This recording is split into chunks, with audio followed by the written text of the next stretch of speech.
Агим Нухиу, заменик министерот за внатрешни работи, не сака да коментира за унапредувањето на Тетовскиот универзитет. Вели дека додека институционално не завршат постапките, не може да даде свој коментар, затоа што Државниот просветен инспекторат и просветниот инспектор имаат контрадикторни ставови. Смета дека ги исполнил потребните услови за добиеното звање и дека согласно новите законски одредби, тоа звање е законски доделено.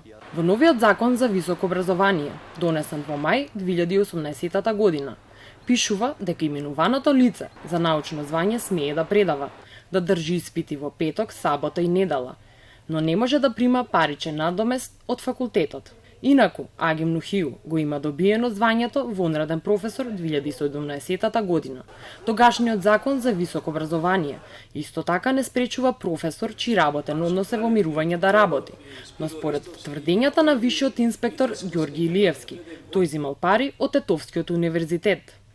Инспекторот пред околу една недела, откако по пошта не стигнаа неговите решенија до саканата адреса, а во кои имаше барања да се разрешат од академски звања функционерите на ДУИ, Арбер Адеми, Агим Нухиу и Сафет Емрули, ги однесе лично.